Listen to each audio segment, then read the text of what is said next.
Before we begin today's episode of the F.I.N.E podcast, we want to make sure to thank our partner, Trio. Are you anxious about the start of a new school year? Maybe you haven't been in school for a while and you're interested in going back, or you're thinking about changing careers. The Trio staff at Governor State University are the perfect people to help you out. Trio can help with the financial aid process and the scholarship process. Trio can provide fee waivers for admission applications, assist with the admission application process, online tutoring, help with GED referrals, and provide payments for the GED test. Trio provides various avenues for career exploration, as well as resume and interview preparation. If you're ready to take the next step on your educational journey, contact Trio at 708-235-3353 for more information, or visit their website at www.governorstategovst.edu/trio, TRIOEOC. On today's episode of the I'm Fine podcast, we are going to talk about being freaked out, insecure, neurotic, and emotional about spirituality. We're going to talk about its relationship with mental health, the differences between spirituality and religion, how spirituality has assisted us in our own mental health journey, and then to have some fun with the time of year and the reason for the season, we're going to talk about how spiritual outlooks can tie into the paranormal and maybe even share a few ghost stories of our own. Welcome to the I'm Fine podcast with your freaked out, insecure, neurotic, and emotional hosts, Eric Peterson and Brad Stozick.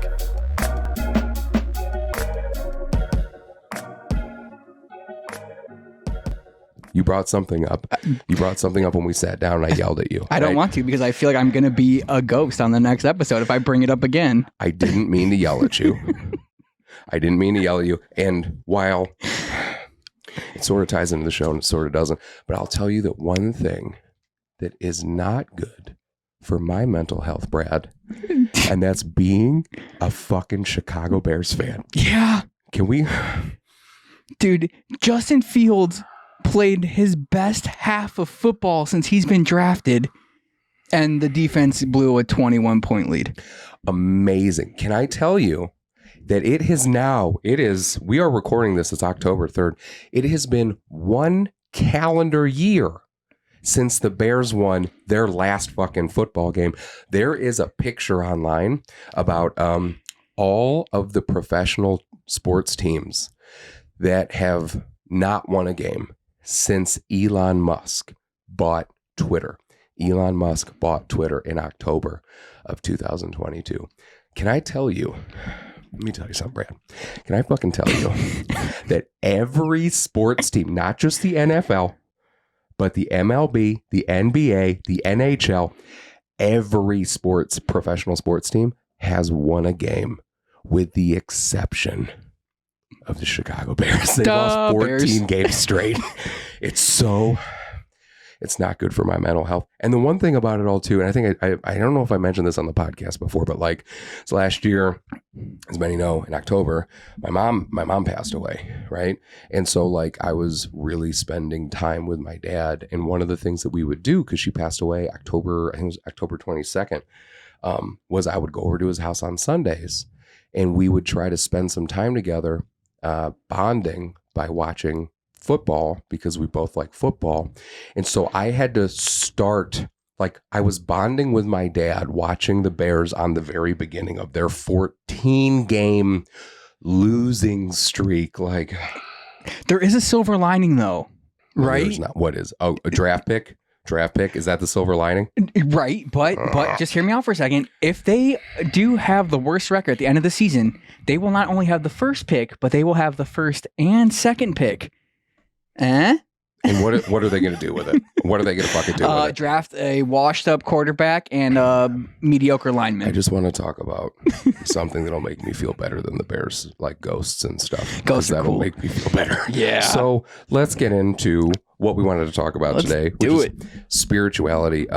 This was your idea. Yeah. You asked me, you're like, can we talk about spirituality? And at first, we've talked about spirituality quite a bit here and there on this podcast, like what it's meant for us. So to have like an episode dedicated to it, especially around Halloween, where we can talk about spirituality and then kind of get into a little bit of the paranormal side, I thought it was a pretty cool idea. So I was all about it, man. Yeah, I thought about it because Halloween. So I was like, oh, spirituality. And then I did some research and I realized spirituality has nothing to do with Halloween. No, it does not. It does not have much to do with Halloween. I did find like one article that ties it a little bit. I'm like, good enough for me. You know what I mean? Let's get it. But here we are. Here we are. Look at us. So what do you got? So to start off, like what is spirituality? Yeah. So according to verywellminds.com, spirituality is the broad concept of a belief in something beyond the self. So, that's a pretty broad. It's just believing that there's like a higher something that exists. Cause like we've talked about it before. And I'm not speaking for you, but I don't think either one of us have any issue with religion. It's just as far as when it comes to what I identify with, I identify more like I've talked about before with the philosophy of Stoicism. You know what I mean? I identify more with like a lot of the principles of being spiritual. I do believe that there is something higher. I just don't know, as far as like religion is concerned, which specific one I would dedicate everything to, like that I really could get behind. Yeah. You know what I mean? I mean, what is that for you? I'm pretty much, because they're so similar. Dude, the big three, right? Christianity, Judaism, Islam. Flying spaghetti monster in Islam. Yes.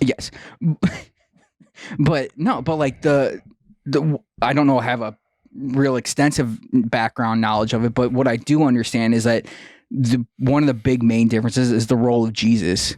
Right. So I don't think I can be like, oh yeah, Christianity is right and Judaism's wrong because Jesus, like his role is different. Like, what? Yeah. I mean, I always believed in the basic principles. Like I can get behind things like don't fucking murder anybody. Yep. Like don't be an asshole. Try to be a good person, which I feel like essentially most religions are like kind of all about that. You know what I mean? And I can get behind that. But then you lose me in the details sometimes. And that's why I'm like, okay, well, I'm not going to sully either myself or your religion by saying I'm a member of your religion if I'm not devout and if I'm not practicing regularly. Whereas, like I said, Stoicism, that's something that I practice regularly. Like I read Marcus Aurelius, Epictetus, Seneca. Like I'll read that shit, like almost not quite daily, but multiple times a week. And it helps balance me out. So, I mean, I think when I was at my worst, which was years ago, I had nothing from a spiritual perspective. I had a little bit of a falling out with religion, and I didn't know how to kind of put myself together. And that's when I came across Marcus Aurelius, and when I came across Stoicism, and I started kind of practicing some of the things that they were talking about, I realized that, in my opinion, everybody needs a framework to build their character on. And I don't care if that's Christianity, Islam, whatever it is, or being Stoic, or any sort of spirituality for that matter. As I think that it's really important that you have that connection to something greater than you to build the rest of your character on, because it's important for you to know that there's something bigger than you out there, that you're a part of something bigger. And I think that's why I think spirituality and or religion is such an important factor in building that framework. You know what I mean? Oh yeah, absolutely. But I know that you also found, but before I talk about the differences, as far as like how spirituality is actually tied to mental health, what did you get on that? Yeah, McLeanHospital.org stated that spirituality can help maintain or bolster your mental health in the following ways. So it creates a sense of purpose and meaning, and that helps to deal with challenging life situations. So the fact that like being spiritual or having a sense of spirituality gives your life meaning, dude, that's huge. Like that in of itself could be a major mental health shift. Yeah, because I don't know. Like, I think that the biggest question is, what is the meaning of life? I think one of the biggest questions from a humanity perspective, right? I think the better way to look at it is what's not the meaning of life overall, but like what's the meaning of your life? Well, yes, I agree. And I also think that it's like I think the meaning of life is to give your life meaning. Yeah. You know what I mean? Like, Yeah. that's the meaning, is to find your meaning. And so, yes, I definitely think that the whole piece of spirituality is really, really important, because when you're dealing with really challenging life situations, it helps to have something to believe in. And I think, and this is kind of in a more negative light, but one thing that I think of as like an example of this is, have you ever seen or read Stephen King's The Mist? Yes. Have you read it or watched it? That's the one that get like caught in the grocery store, right? Yep. Yeah, I watched it. Okay.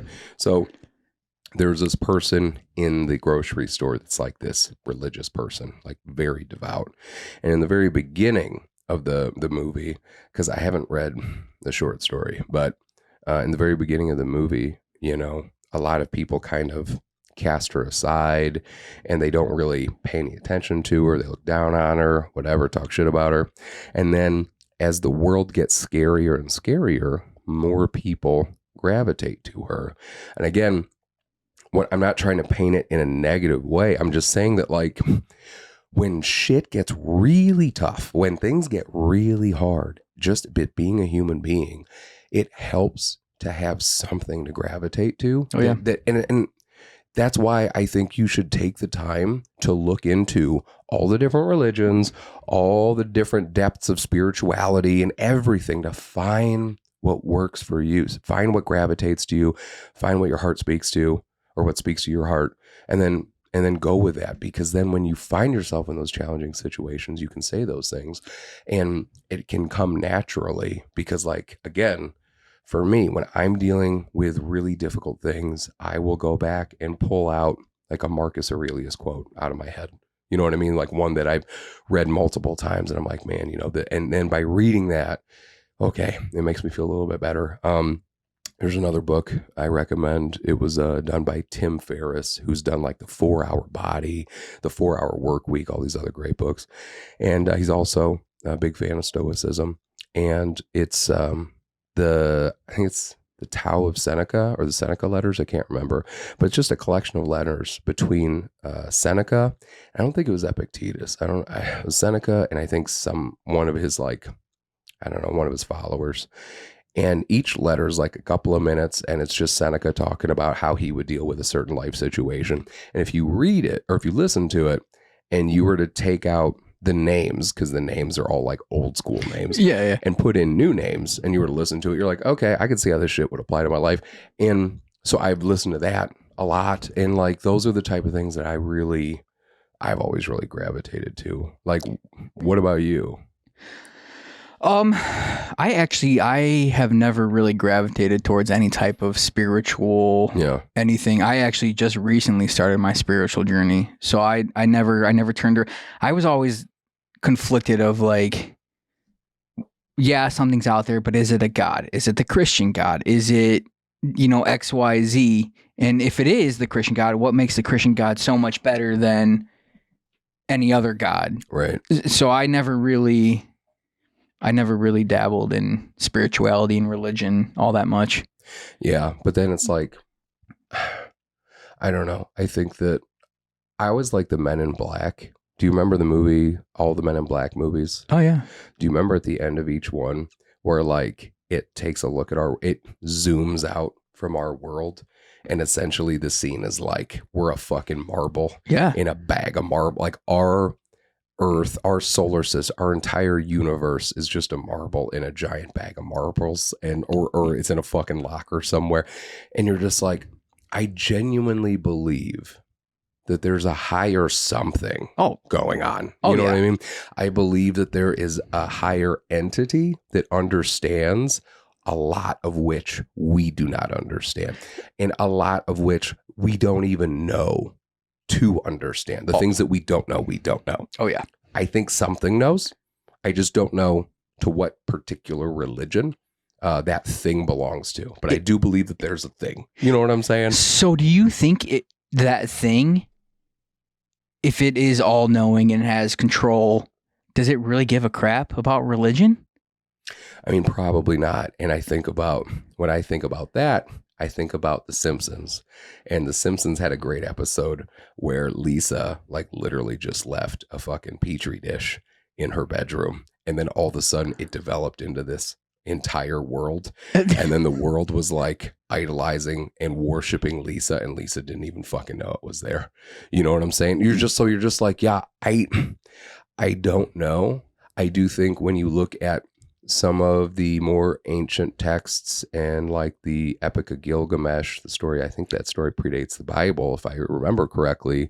I think you're right. And like all of the, what do you call them? That are like etched in the fucking temples, hieroglyphics and all this stuff, where like they talk about higher beings. Like they've always talked about higher beings, whether that's fucking aliens or a god or if that's the same thing. I don't fucking know.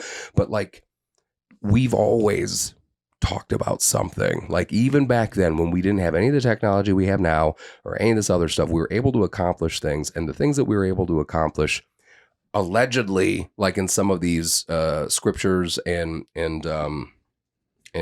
drawings and things, were done with the help from some higher thing. Yep. So that's why I'm like, all right, there's something. I think I just don't. It's just so frustrating knowing that you're stupid. Yeah, I don't know, dude. I don't fucking know. I'm not going to act like I know. And I think I've told you before, I've gone to a lot of different churches. Yeah. And I found a lot of things that I loved about all the churches that I went to. But what I noticed was what I loved was really about the people that were at that church, not necessarily about what specifically that religion was discussing. So, I mean, I don't know. But as far as like spirituality and religion specifically, there are some differences. And you found what those differences were, right? Yeah, I did. Yeah. So according to mindalley.com, simply put, and this is a direct quote, simply put, spirituality has no rules, whereas religion is wholly based upon pre-established beliefs and practices and dogma. Yeah, I think that's why I like one of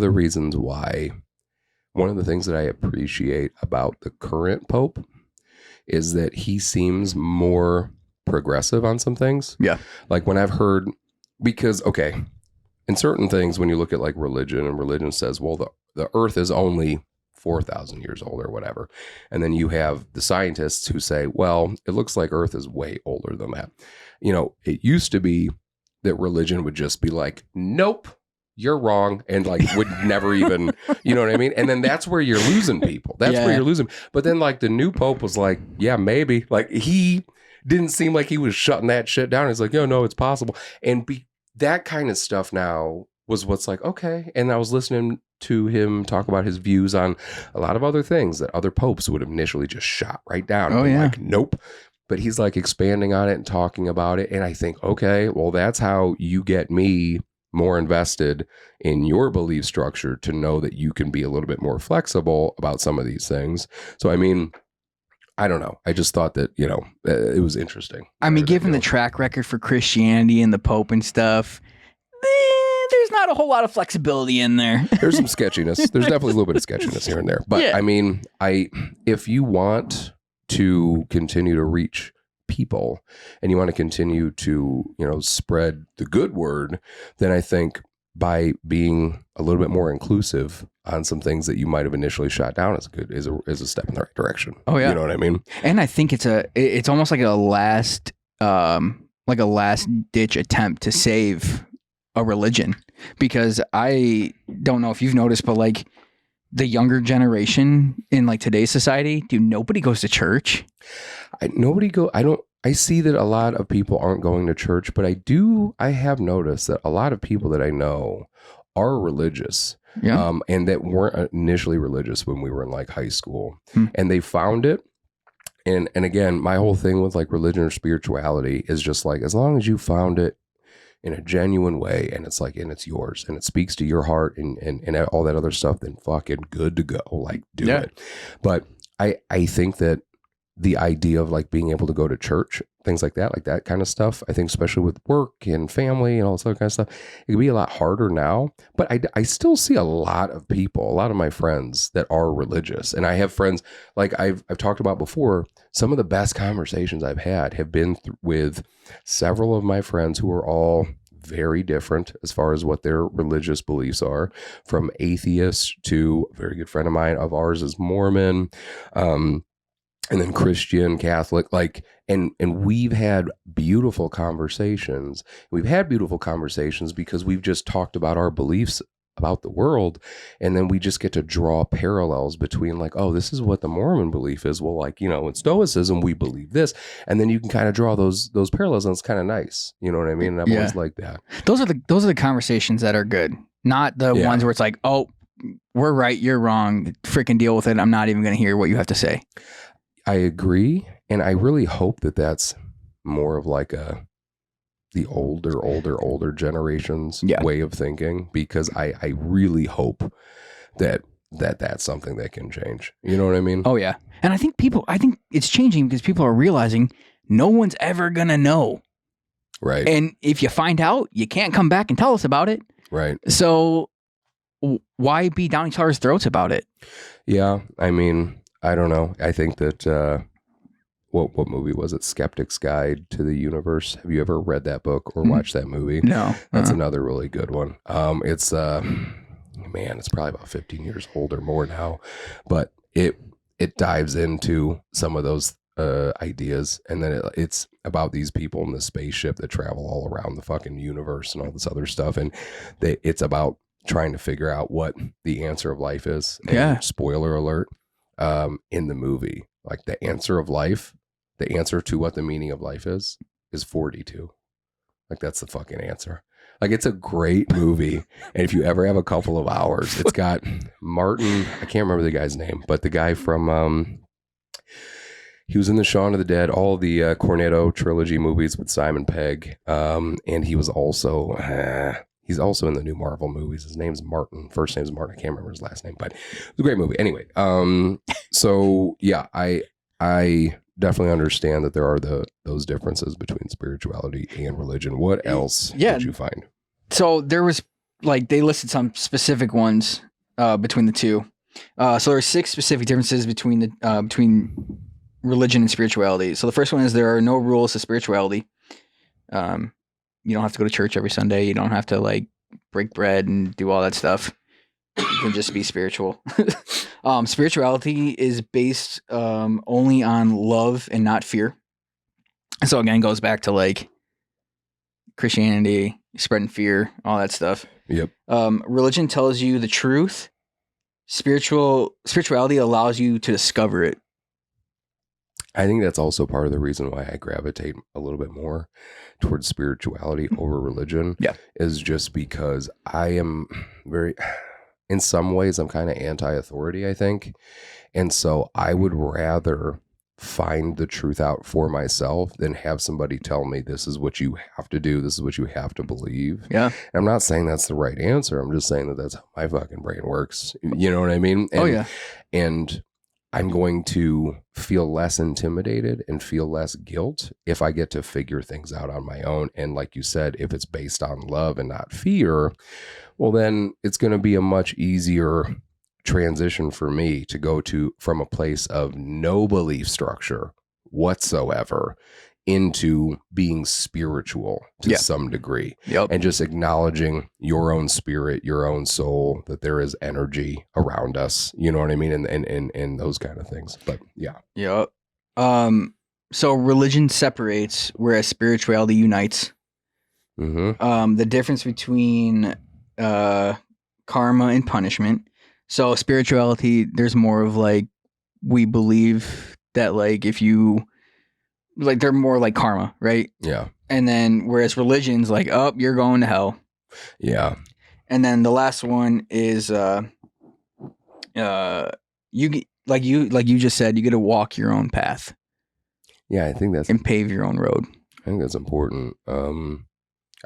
There was one, so when I think about the books that I gravitated to in my worst moments, and I've talked about a few of them before. One is Man's Search for Meaning by Dr. Viktor Frankl. And he went through the Holocaust, lost a bunch of his family, and it was fucking just terrible. Like the first part of the book is just him, his accounts of like witnessing the Holocaust. And then the second part is like of how he dealt with it when he got out. And it's an amazing story about perseverance and the mind's ability, like to just, if like he said, if you can apply, and I'm paraphrasing all this stuff and probably butchering it, but he was like, if you can apply meaning to the suffering, like it won't turn into despair. And he talked about how in the death camps, like you knew who was going to die that day by the look on their fucking face. You know what I mean? And how he had this belief in himself and this meaning in himself. And that's what helped him get through everything. Fucking amazing book. And then another one that I love is Siddhartha by Herman Hesse. I think it's Hesse. And it's a story about Siddhartha and how Siddhartha became the Buddha. And again, fucking spoiler alert, but it's like 100 years old, I think. So fuck you if you're mad at me for it. In Siddhartha, it's about this man who initially was following these monks. He was a young boy and he was following these monks, and the monks were like following Buddha, and he wanted to achieve enlightenment. So he was following these monks and following Buddha in hopes that one day they could achieve enlightenment, which was the goal, right? And then he realizes, that it wasn't for him. He gets out of it, and he makes like every fucking mistake there is, like cardinal sins. Like he made, like he got a prostitute pregnant. He got into gambling. Like he did all this fucking shit. And then at the very end of it, he met this guy who was a ferryman. Like he was on the river and he would ferry guys across the river and shit. And the guy who would ferry people across the river would just have him, he would just tell him to like listen to the river and like sit out here and listen to the river. And he was still going through and paying for the mistakes that he had made, those sins he'd committed and everything like that. And so he goes on this crazy life journey, you know, and then he ends up with this ferryman. The ferryman eventually passes away, I believe. And then one of the monks, who was his best friend from the very beginning of the story that they'd broken off, he finds Siddhartha again at the very end as an older, much older man, as just a ferryman. And the monk, who is still following the other monks, noticed that Siddhartha had found enlightenment. He'd found what was only attainable by the Buddha. And it was because he lived his life. He made mistakes and he learned from those mistakes. And because of all of the things that he did, like it made him capable of being that enlightened being through his mistakes, not through chasing the idea of being enlightened. So when you're talking about walking the path and all that other stuff, I'm like, fuck, you know, that's why Siddhartha was one of my favorite fucking books. It's a short read. You can read it in like 2 or 3 hours. Okay. It's like a really fucking good book. And again, you know, it's based on love, not really fear, because it talks about all the mistakes that Siddhartha makes, but there's no like really fear there. He's accepted. And every time he comes across his best friend, that monk, because there's another point in the story, I think, where he runs into him, he's always met with love. You know what I mean? But yeah, so I think, and those two things also helped anchor my own, again, just spirituality, I think, in understanding when it was all of the different difficult things I was going through. Yeah. You know what I mean? But yeah, so other than that, I mean, what were your experiences with spirituality in your own mental health? Like I said, I know you just said that like you weren't really spiritual for a while, and then you're starting to get more into it now. Yeah. And so what are you doing and what are you finding benefits from? So I meditate two to three times a day. And that's just benefit in itself. Yeah. I've gotten to a point where I've almost hypnotized myself. It only lasted a couple minutes, but I've been able to get where like my body is basically asleep, but my mind is awake. Yeah. How do you meditate? I just sit and close my eyes and I focus on my breath to start with. And once you focus enough on your breath, I do a lot of guided meditations, and where it leads to is like you're sitting on a beach. So one of my favorite ones that I do is I'm on a beach, and there's two seats set out, and you sit down, and then you see somebody coming along the beach, and that is like your guide, right? Mm-hmm. And you don't know who this person is. Well, it was my fucking dad. No way. Yeah, it was my dad. And then at some point during the meditation, he put his hand on me, and I could feel his energy being transferred to my body. And then before he left, he placed his hand on my head. Same thing. I could feel his energy being transferred to my body. And dude, the feeling that, I mean, don't get me wrong, it takes a lot of practice to get there. You know what I'm saying? A lot of people are like, oh, I can't shut my mind off. I can't do this. But if you can get to that spot where you are completely, I guess, submerged into the meditation, dude, it's changed. I've been doing it pretty regularly for a month, and it has changed my outlook on myself. It's changed my outlook on how I feel about life, my attitude, just everything. It just super positive.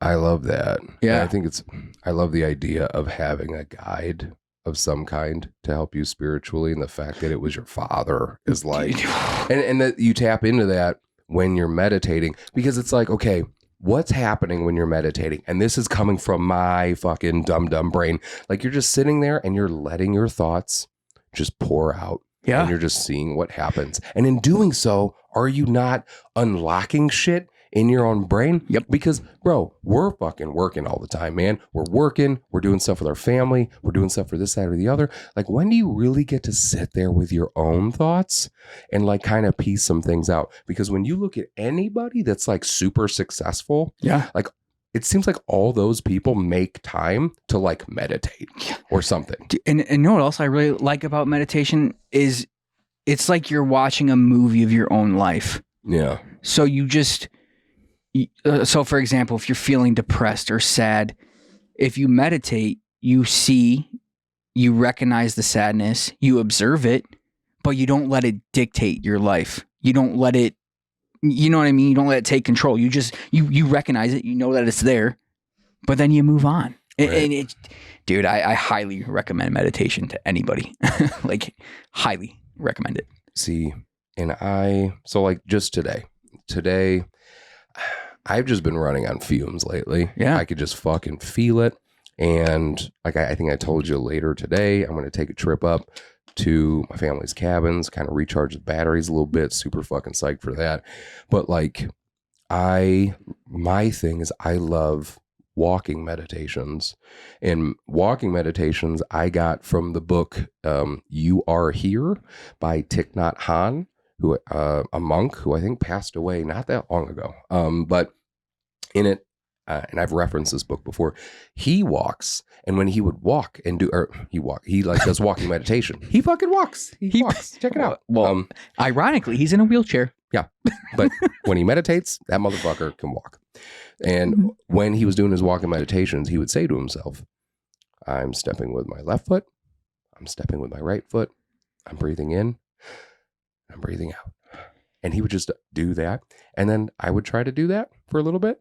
And then my brain would become inundated with like all of the miscellaneous thoughts of like, okay, I'm worried about this responsibility. I'm worried about that thing. I'm thinking about this next thing. But then when I try to like calm myself down and just think about where I am in the moment, it's not impossible, but it's really difficult to not feel present when you're doing that. Yeah. And then you just, for some reason, you like feel just a little bit better. So yeah, and whenever I have, like, I do a fair amount of like public speaking and stuff. And whenever I have a really big speech or I have something that I have to prepare for, my like almost ritual that I'm developing essentially for myself is like the night before I will take a walk. And I love taking a walk at night because it's a different vibe. You know what I mean? I feel like I can think clear. I don't put music on. There's nothing wrong with it, but I just don't. I just walk and I just let my head go where my head goes. Yep. And then if I have a speech to write, I do the same thing.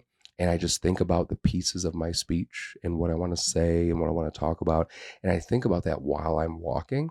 And that's where I have my best thoughts. My best thoughts usually come when I'm walking and like doing my little walking meditations, which I'm not necessarily slowing myself down so much like Thich Nhat Hanh. I'm thinking about each and every individual thing that I'm doing, but I'm slowing down and just letting my brain breathe. I don't know how else to describe it. I think he did that because, like I said, it's practice. It takes practice to do this. Yeah. But I think he did that because a big part of meditation is bringing yourself into the moment and living in the moment. Yeah. I think that's what I love the most about meditating is because it recenters me, and you can't be mad if you're living right now. I mean, unless you're like getting punched in the face or something.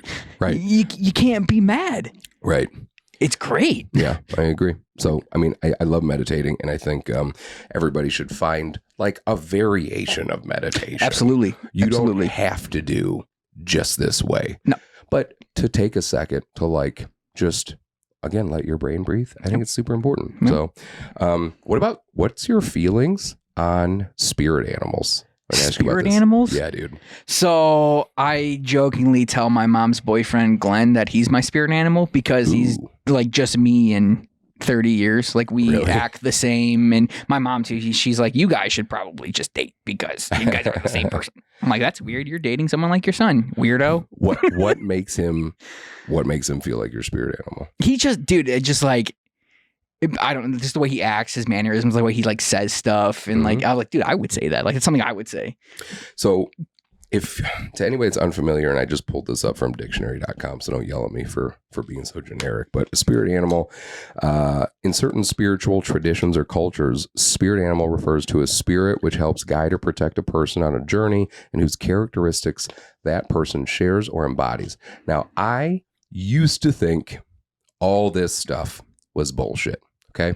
I used to think all this stuff was bullshit. And then I've had a few instances that have made me feel a little differently. And again, I'm a very open person. I'm open to pretty much anything because, again, I'm constantly aware of my own stupidity. I mean, I don't know how else to say it, dude. There's so much shit that I don't understand and I don't know. And I'm not going to act like I know. And I'm not going to act like I have an opinion on something I know fucking nothing about. I mean, it doesn't mean you're stupid. I feel stupid all the time. I don't know. Story of my life, bro. Not knowing. You know, so okay, spirit animals, okay? Yes. So I had a good friend. If you're a follower of FAT and what we've been doing a long time ago, his name is Ray Ali, World War II veteran, Battle of Leyte Gulf, biggest naval battle in recorded history. He was in the crow's nest, fucking watching kamikaze pilots hit his fucking battleship. And he's a friend of mine. I love him. He's a good dude. He passed away. He died on the 4th of July like a fucking gangster. But Ray was in the Navy because he was in, like I said, his battleship was the LSM 311. He was in this giant naval battle. And after he passed away, I went up to my family's cabins in northern Wisconsin. And I'll preface this with saying that Ray's wife passed away right before he did. Like, I say right, but I think it was like a year or something, within a year. And I go up to the cabins, and like I said, the cabins for me, my family cabins, are my special place, my place to recharge, my place to just get away, my place to breathe. It's just my favorite place in the fucking world. And so I'm up there sitting on the dock one morning by myself, and I see these 2 otters, and I've never seen these otters before. And these otters start swimming around the bay, and they're playing with each other and all this other shit. I'm like, man, that's fucking crazy. And I see them and they take off. And then later that day, I see them again. And this is a fucking true story. I get my kayak because I have a kayak up there. And I'm like, I'm going to see. I see the otters go all the way to the other end of the bay. And one of them hops up on a dock. And I'm like, I wonder how close I can get to these things. And so I get in my kayak and I get within 10 feet of one. Like the one that was on the dock jumps back in the water, starts swimming. I'm swimming next to it. And it doesn't seem to bother. It doesn't seem to be bothered at all. And then it looks over at me and then it dives down. And I'm like, okay, it took off. And so I turn around and I start kayaking back. And then I see it under the water next to me. And then it goes under my kayak and then it takes off again. Like it was still following me. It was still fucking hanging out with me, right? That's pretty cool. And so part of me started thinking like, fuck, dude, maybe that's like Ray and Janie, his wife. So that's what I call them. When I go up there now, I still see those otters and I call them Ray and Janie. And the weirdest fucking thing is, after my mom died, there's a third one up there. That's a real fucking story, dude. Like I saw, when I went up there in the spring this year, there was 3 and I got a picture. Like I went up. And so I was like, it kind of weirded me out. So I looked up some shit about otter spirit animals. Cause I was like, I talked to a good friend of mine who was like deep into that. And here are the things about if you think that an otter is your spirit animal. Otters often represent adaptability, which I think I can fucking do. I think I'm pretty adaptable. Creativity, intelligence, which like meh, and being balanced, which I feel like I'm a very balanced person.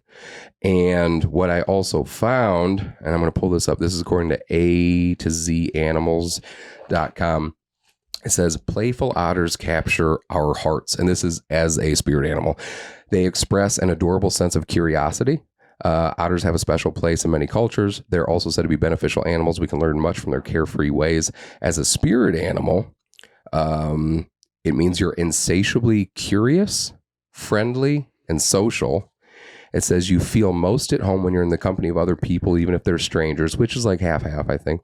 But it says you're always up for a good time and you enjoy being surrounded by laughter. Like the otter, you're adaptable and resourceful. No matter what life throws your way, you always find a way to make the best of it. You're fiercely loyal to the people you care about and would do anything to protect them. And so I fucking saw that.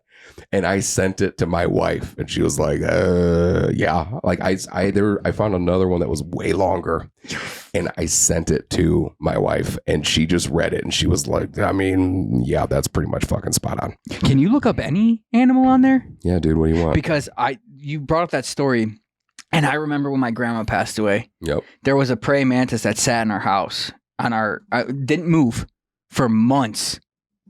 It did not move. And that's grandma watching over us, letting us know. So the praying mantis is related to patience and further waiting for the exact time to step forward and speak. The praying mantis shows up when it's time to take your spiritual or mindfulness practices deeper, especially if you've been feeling impatient with something in your life. So that's what it says immediately. But because like I've never personally been deep into like the horoscope thing at all. Yeah. And again, I'm not shitting on it because I don't fucking know, dude. I don't know. But I just feel like some of it's a little too broad. Yeah. Where I'm just kind of like, meh, I don't know. I wasn't about it. But like when I read a way longer like write up about if you think the otter is your spirit animal, like what that fucking means. And dude, it was pretty much to a fucking T. That's pretty cool. And I do think, again, from like an energy perspective, yeah, I think there's something there with like, I don't know, animals and shit like that. Because like, okay, so my grandmother and my mom, especially my grandmother, loved hummingbirds. And like I call my oldest daughter, Hummingbird sometimes, like one of my nicknames for her.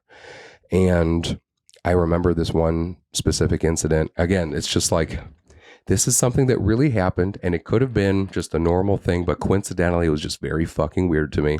So I got into an argument with my wife one night. It was like a typical, you're married type of fucking argument. And so after the argument, what I like to do, sometimes if we can, is, you know, my wife and I'll say, you know what, let's take a break really quick. You know, we both need to compose our thoughts here and then come reconvene when we're a little bit more calm. And so I go out into the garage and I sit in the garage and I have the garage door open and I'm just hanging out. Okay. We have, just so I'm clear on this, we don't have any hummingbird feeders, any specific hummingbird plants, any of that shit around our fucking house. Okay. We live in a townhome surrounded by other townhomes. It's fine, but I've never seen a hummingbird. I'm sitting on my chair and I see a hummingbird, and it doesn't only just fly past the garage. It flies into the garage and it hangs out in the garage for several seconds. Yeah. Where you're just like, this is weird. Am I hallucinating? And somebody dosed me and I fucking didn't know. And then it flies in a little circle and then it fucking took off. And immediately when that happened, I said, you know what? I'm going to get up. I'm going to go inside. I'm going to apologize. I'm going to try to make some shit right with my wife. Like immediately I was like I'm not religious. Yeah. But like when that happened, I was like, this is a fucking sign or something. Like my mom is like, Eric, go in there and fucking apologize or something. Yeah. Like, whatever it was. I was like, okay, I get it. Whatever that is. And I did it. I did it because that happened. So again, like I do believe I'm spiritual because I try to listen to the universe. And when things like that happen, you're like, fuck, okay, I got to do something with this, right? I can't just sit. You know what I mean? Yeah. Oh, That's Dude, how I feel with that. Just stories like that, man. There's got to be something else out there. That's what I'm saying. Like there's got to be. Yeah. And initially I was just like, man, I want my spirit animal to be a dragon. It's a fucking otter or whatever. And then, like I said, I read up on it. I'm like, no, yeah, that's fucking cool. Like I love that. I fucking love that shit. Okay, so one other thing that I found as far as the differences between spirituality and religion are concerned. Yeah. So according to Angels and Demons, an online company that might as well be an encyclopedia on all things spiritual and paranormal, it argues that spirituality is a much confused, misaligned word for those who try to make it synonymous with being religious. Although God can play a factor into one's thinking, spirituality is being aware of spirit or a higher energy that not only exists within the parameters of the world, but also within you. From spirit, you can seek health, happiness, and love. So I'm like, yeah. And again, when it talks, and that's what's going to tie us into the fucking spooky portion of our show. It's like, okay, we're talking about spirits and higher energy. Yeah. Okay. And it's like, I don't know about you, bro. Do you believe in ghosts? And ghosts? Yes. Yeah. Yeah. I think ghosts, I'm not like more of like the energy than ghosts, if you will. That's a good answer. You know what I mean? I think that the energy's there, but like the stereotypical, like, I mean, I don't know. I think that there's something there that none of us understand. Yeah. That's what I honestly think. I just think that there's an energy or something, and it's an energy that's strong enough that certain things can pick it up, certain things can see it, certain things can feel it, certain people can see it or feel it. Yep. I don't know if I can know, but there's something that an overwhelming majority of us do not understand. Yeah. That's what I feel. You know what I mean? Oh, yeah. So one of the things that I found as far as like how having a spiritual outlook on the paranormal, or like just having a spiritual outlook on the paranormal, according to ghostcitytours.com, William James, the author of The Varieties of Religious Experiences Studying the Human Nature, believe that spirituality should be included as a healthy component of psychological functioning, i.e. believing in mysterious occurrences led to a more fulfilling and well-rounded life. Well, yeah, that's what I was just fucking talking about with the hummingbird, bro. Like, if I let that happen and I was just like, that's weird, and then I just go on being pissed off at my wife about nothing, then I didn't get anything from it as far as fulfillment. But because I saw a hummingbird, and in my head, I'm like, all of the most important women in my life loved hummingbirds. And out of nowhere, I'm having an argument with my wife, with my most important woman in my life, and a fucking hummingbird flies into my garage and just like stares at me in the face, like, talk to her, stupid, and then fucking flies away.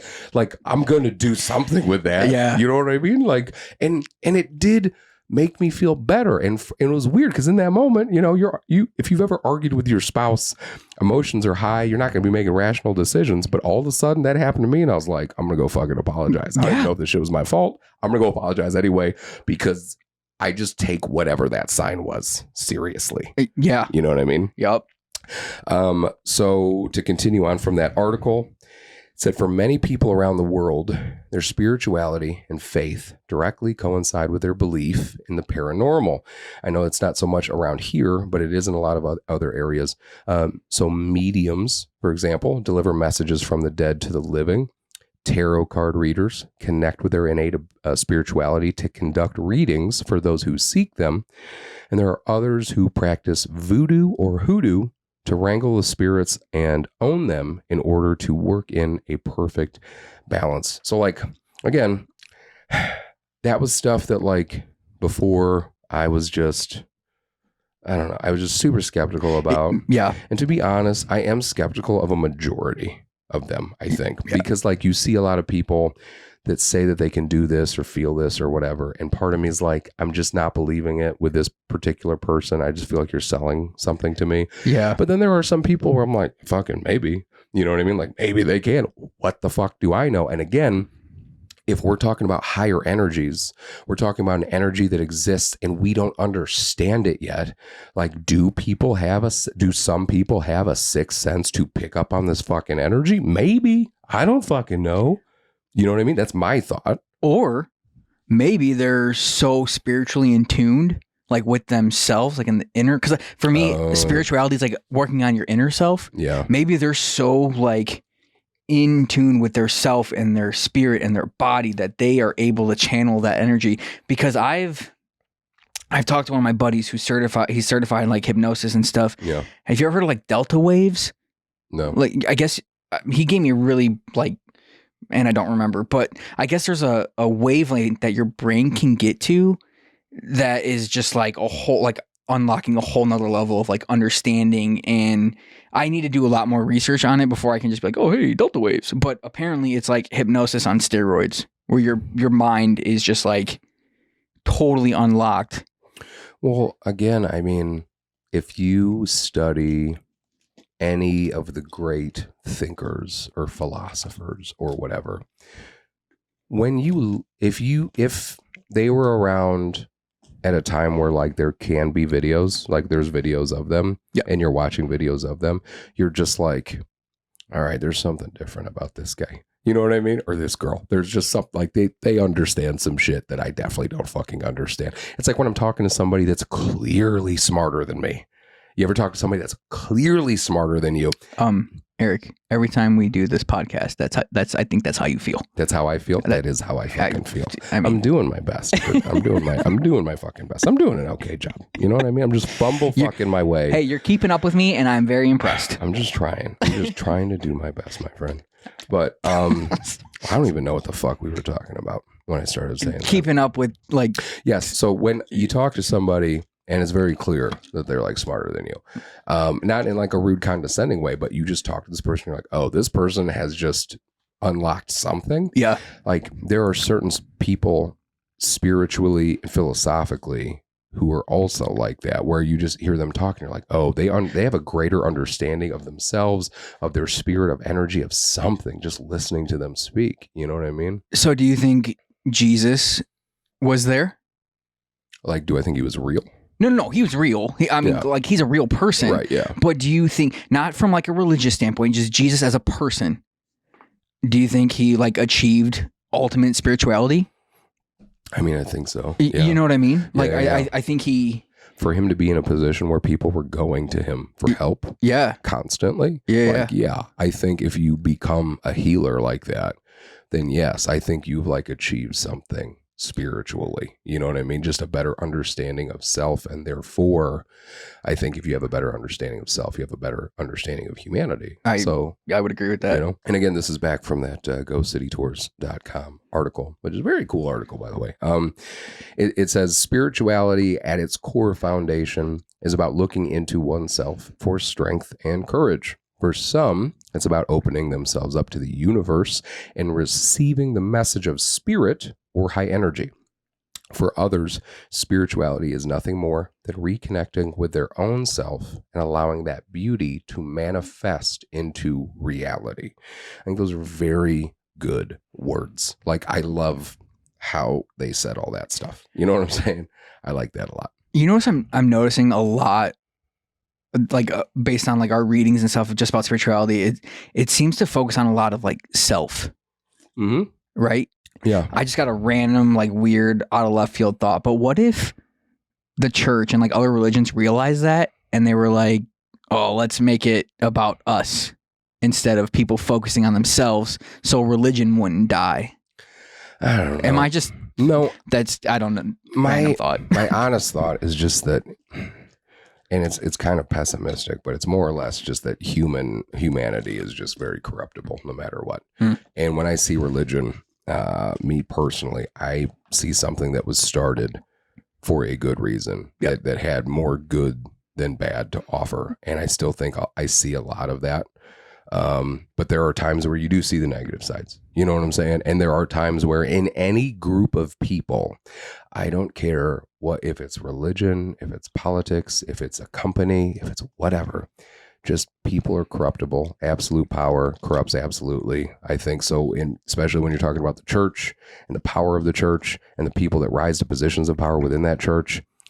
I'm not saying that the religion's wrong. I'm saying that people are wrong. People, yeah. You know what I'm saying? Oh, absolutely. That's how I feel. That's just, but yeah. And then, okay. So to wrap up that article, it had some cool stuff about voodoo and hoodoo, because I didn't know really much about that. I guess voodoo is in more Haitian of a background, I think hoodoo is Haitian and voodoo is from Louisiana, but I could be wrong. So in explaining the voodoo religion, Michael Bill, who leads voodoo tours in New Orleans, was quick to point out that communication with spirits is everything. A practitioner can pray to the Lois, which is the spirits of Haitian voodoo and Louisiana voodoo, but also to your ancestors who have since moved on.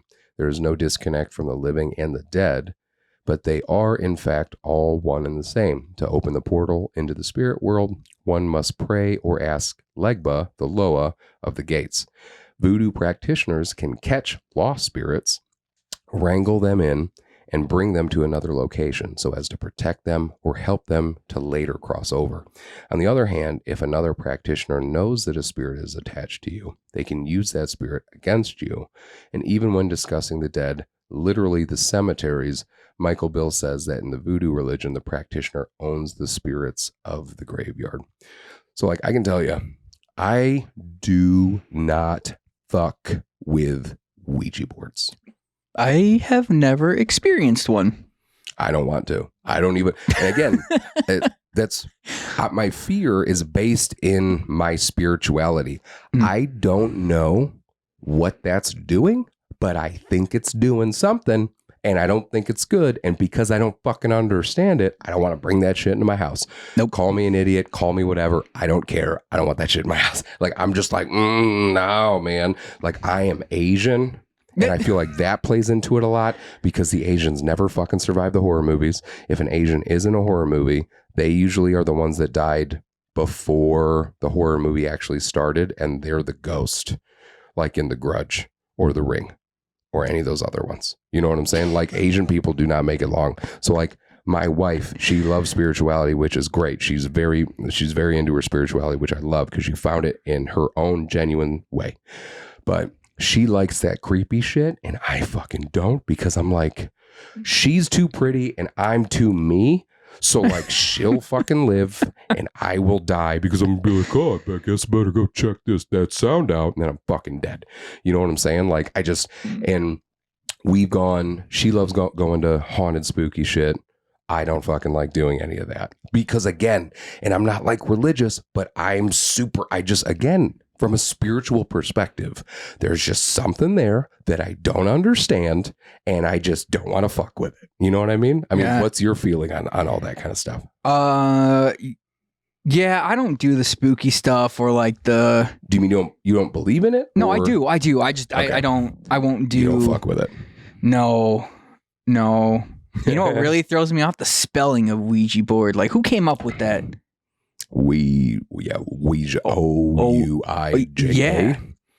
That's probably not even fucking English. I don't know. That really throws me off. But what I'm really stuck on, have you heard of the stories of like, I believe Gettysburg is one of them, where people's spirits are trapped there? Oh, God. Do you like that shit freaks me out.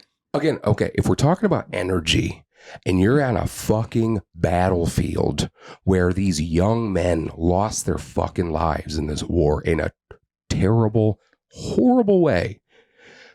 if any of that energy shit is even sort of real, like you're going to feel something, right? Like something has to be there. There's some sort of energy about that space. And I've been to Gettysburg. I was going to say, you can speak to this, right? Like you've been. Yes. So I went to Gettysburg when I used to travel as a private investigator. I would sometimes take like a couple of weeks and I would do all these cases out east, and I would usually go through Pennsylvania. And every time I go through Pennsylvania, I would stop at a new place, like history, because I fucking love history. Yeah. And so I stopped at Gettysburg, and bro, the Battle of Little Round Top. Yes. I went to that site, and dude, I'm not telling you, I'm telling you, like the hairs on the back of my neck are like standing up right now.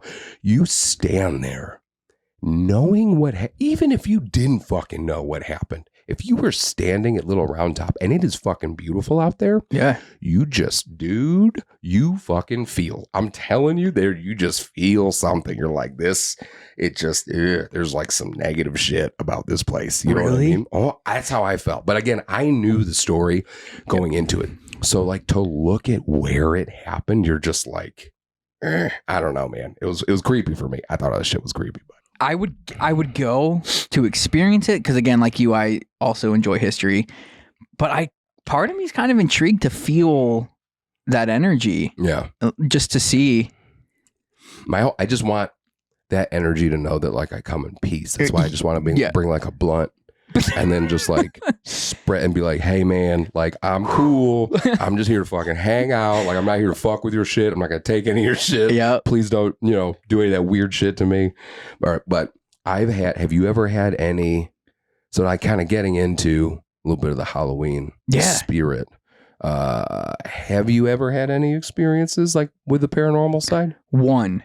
My family and I, we would go to Indiana Beach in Monticello, Indiana. Yeah. I don't know if you've ever been. No. But there's like cabins and you can like stay on the grounds.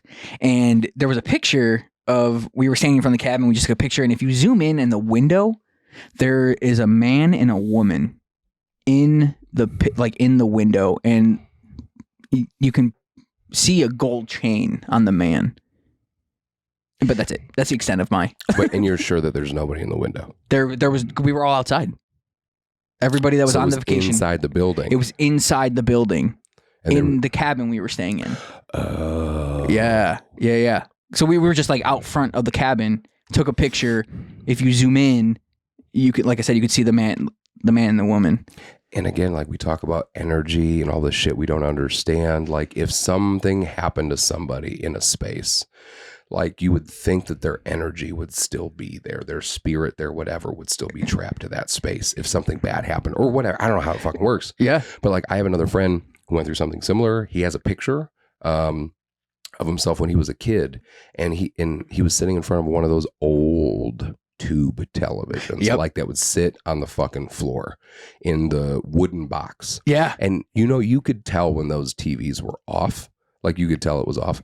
And in the picture, and again, this is an old printed out picture, or developed picture. Yeah. It's not like a digital whatever. You can see a woman's face yelling like in the TV. And I remember when he showed me this fucking picture, and it scared the shit out of me then.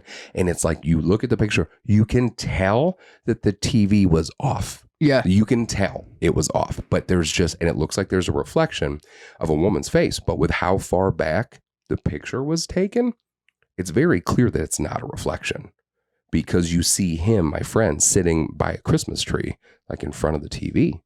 And so like, he showed me that, and I guess he had a lot of other experiences with the paranormal. I've only had two, and that I'll tell you. The first one was when I was a lot younger.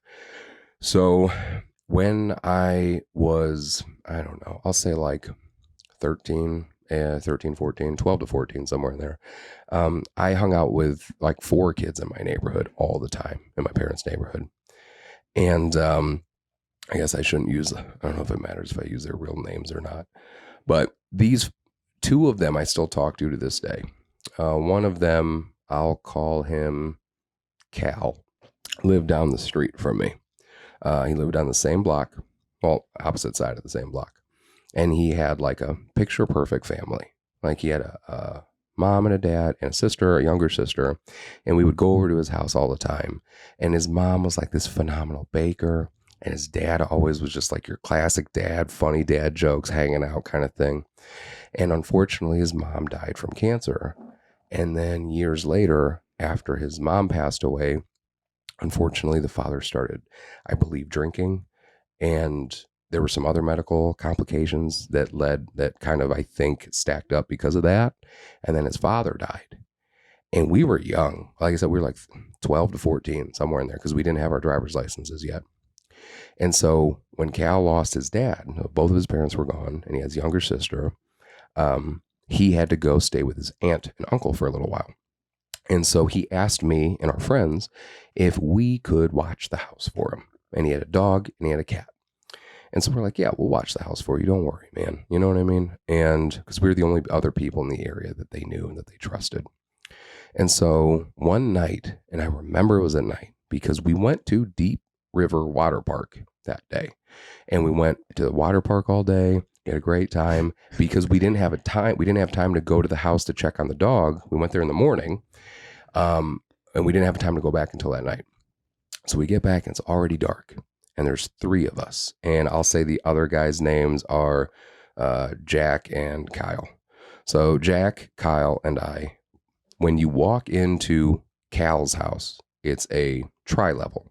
So you walk in and there's a set of stairs that goes up and a set of stairs that goes down. A set of stairs that goes down goes into the basement.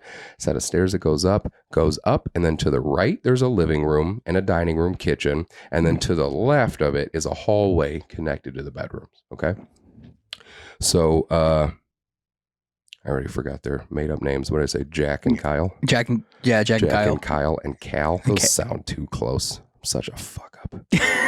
So Jack, Ralph, Bob, and Jim. Now we're going to fuck it all up. Okay. So Jack and Kyle and I, we walk up the stairs.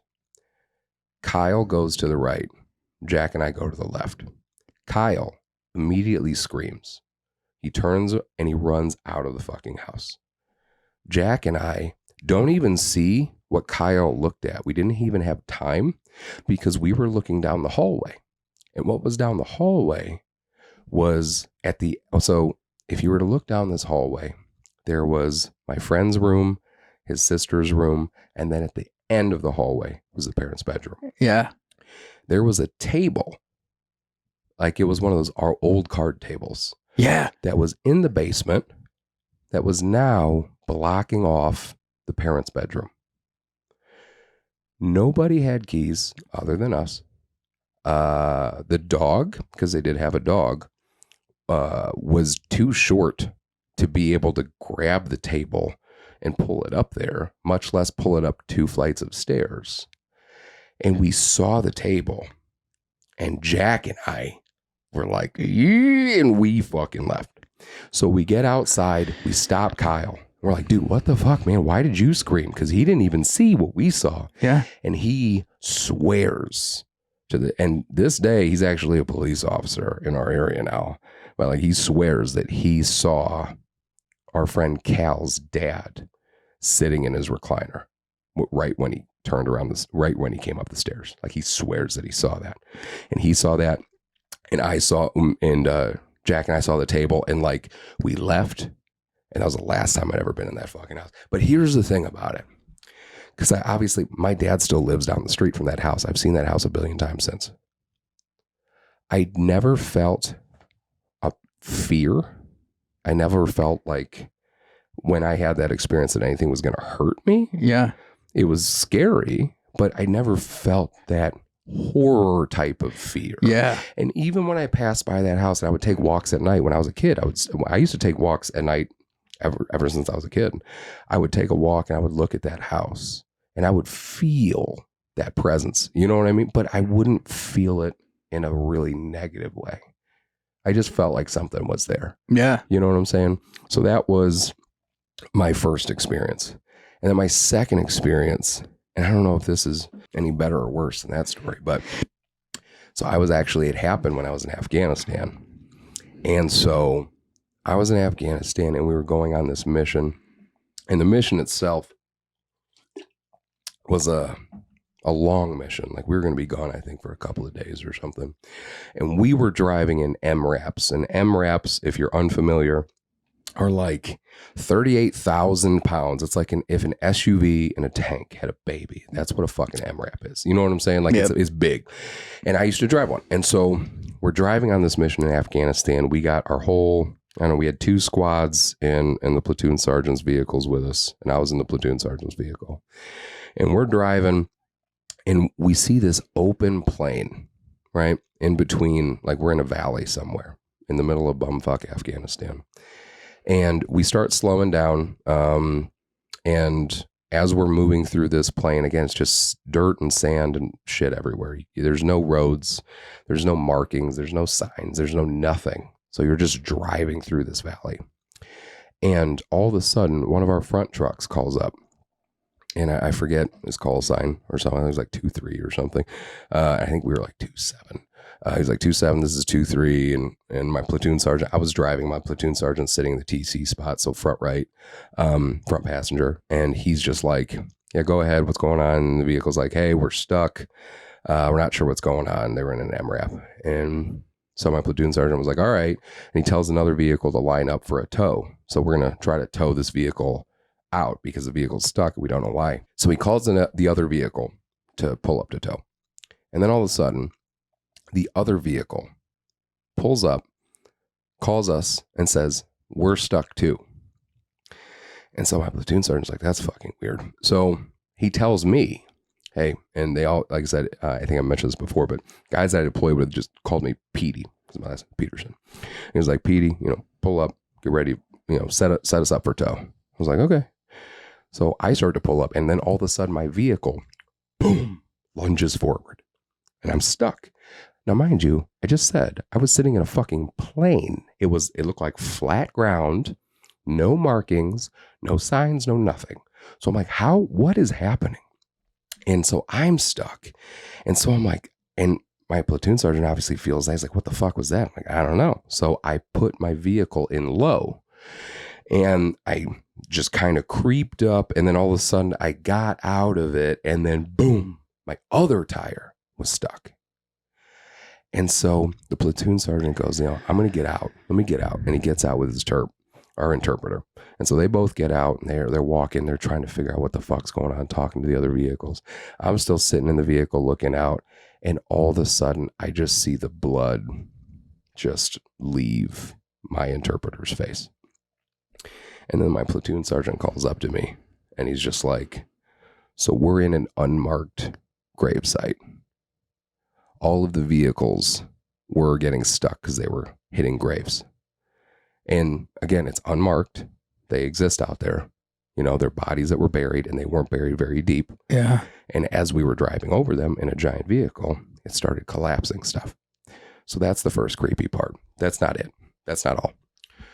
So obviously we're all fucking terrified at this point, especially me. I'm like, fuck, dude, I'm sorry. Like, I'm just like apologizing. Like, oh my, I'm so sorry that like, we don't need to be doing this shit. You know what I mean? So our vehicles, we've slowly, everybody puts them in low, because I managed to get out of the first one, and we all put our vehicles in low, and then we drive out of it. And then as we're driving out of it, like vehicles are still like clunking in and getting stuck because they hit another one. And it was the most like morbidly weird fucking feeling. And as we finally all got out of it, and we were like, I believe, if I remember this right, we were like another hour or two into our mission, because we had to drive a long fucking way. And as we're driving, and mind you, we have military radios. And if you don't know anything about military radios, it's pretty hard, from what I know, for other people to get on your frequency. It's not impossible. It can happen, but it's usually pretty improbable. Like, because the radio's set up the way that they are, like they're made in such a way where like they're supposed to be secured channels. Right. So we heard this voice come over the radio. And it wasn't speaking English, and it wasn't speaking Arabic. Well, at least it wasn't speaking anything our interpreter could understand. And it was repeating the same word. I can't remember what it was, or what it said, but it kept saying the same thing over and over again, because the 4th squad leader, his last name is Sergeant Brock, got on the radio and he said, hey, this is a secure channel. Like, I don't know who's on this, but you need to get off our channel, get off our frequency, whatever. And it kept repeating the same word. And it got louder and louder. And the interpreter was like, I have no idea what language that is. And it only lasted for like, I don't know, a minute or two. And then it went away. And then that was it. And I was just like, dude, when we got back to base, like me and the rest of the E4 Mafia, we were all like, yo, what the fuck was that about? That was weird as shit. How many different languages do they speak over there? Is it just like the one language, or was there multiple different languages that the locals spoke? There was Pashtun. There was, I forget, because my time was in Iraq and Afghanistan. And I can't remember if it was Pashtun, Dari. Okay, Afghanistan, I know Pashtun was one because I learned how to speak some Pashtun. Mm-hmm. But our interpreter could speak several different dialects. Yeah. I know he could speak several. I have no idea how many exist out there. Was he able to recognize? No. So it was just a random. And whatever it was, like I said, it was a voice saying a word. Did it sound angry? And over and over. No, it was like, it was just quiet at first, and it was just speaking in even tones, and it just repeated this one multi-syllable word, and it kept saying it over and over, and it just got louder and louder and louder. Dude, that's creepy. Yeah, dude. So I started a long time ago, like just writing a fucking story for just no reason, like for creativity's sake. And like I've used that. That's a part of that fucking story. Cause like I said, it was one of the weirdest things that like I've experienced, those two fucking stories. So, that's crazy. So that's what I got. But yeah, do you have any others that you can think of? Not that really stand out in my head. Just the gold chain. Yeah. The fucking ghost pimp. Hanging out in the house. Other than that, this was a fun little episode, man. That was a fun episode. This was fun. Did you have anything else you wanted to say about spirituality, about spirits, about Halloween, about any of that stuff in general? No. Just think we covered it okay? I think so, yeah. I think we're doing good, buddy. So then what I will close out with is just a list of some of the things that FAT has going on. So just so anybody out there listening knows, thank you very much again for listening. Make sure you like, subscribe, follow what we're doing on our Project Headspace and Timing website, social media accounts. On October 11th, we're going to be having a coffee social over at the Mantino Veterans Home from 9 to 11. We did this a couple of weeks ago. Super fucking fun. We just went out with a few dozen donuts and some coffee and just hung out and shared some really cool stories and heard way, way, way cooler ones. On October 14th, if you are a veteran in Kankakee or any surrounding counties, it's going to be the Fat Family Halloween party. We're going to be over at Wild Hearts Farm. It is a free event for veterans. However, it is limited as far as attendance is concerned. So you got to make sure that you register. You can check out Wild Hearts Farm. That's Wild Hearts, HARTS Farm on Facebook or their website. And they're going to have a link for registration. It's on their website. But essentially it's from 3 to 10 p.m. We're going to have vendors out there doing some of the stuff that we talked about. Mediums, tarot card readers, a fucking magician. Because like magicians still exist, which I think is super fucking cool. We're going to have a gaming lounge out there, a bunch of bounce houses and stuff for kids. Big Fella Cigar Lounge is going to be out there hanging out, free dinner, and then we're going to have a movie afterwards outside, and then we got like popcorn, cotton candy, just a really good time for everybody to come and hang out with their families, and it's for any veteran and their family and friends. So if you are a family member or a friend of a veteran, let them know about it, and as long as you register, you guys can come check it out. On Halloween 15th. You know what? We're starting the episode over. Just fucked it all up. On October 15th, we're going to be participating in the Halloween Downtown in Kankakee, which is always a lot of fun. I think we're doing face painting. My wife, Ashley, will be doing some of the face painting and some of the other members of the Fat Family. So check that out. On October 21st, our friends over at Stack Nutrition are going to have their grand opening in their new location. They've always been huge supporters of ours, so I always want to make sure I talk about what they have going on too.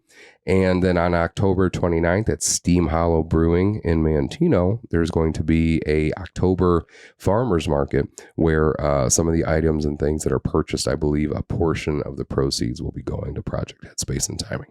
We're going to have some other outreach stuff going on throughout the month too. So if you're interested, make sure you check us out on our website, projectheadspaceandtiming.org. Our Facebook, Project Headspace and Timing, and we now have an Instagram account thanks to Gabby. So you can check us out on Project Headspace and Timing on Instagram too. Other than that, I think that's all I have, my friend. Do you have anything else? Nope. Okay. Well, we hope you enjoyed this episode. We hope you have a very good holiday, Halloween and spooky season, even though I think we'll probably have another episode come out before Halloween, right? Yeah, definitely. My concept of time is stupid.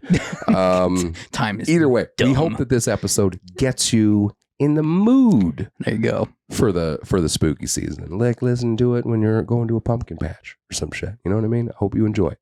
And until next time, it was always fun. Hopefully we helped you go from being freaked out, insecure, neurotic, and emotional to being fine. And until next time.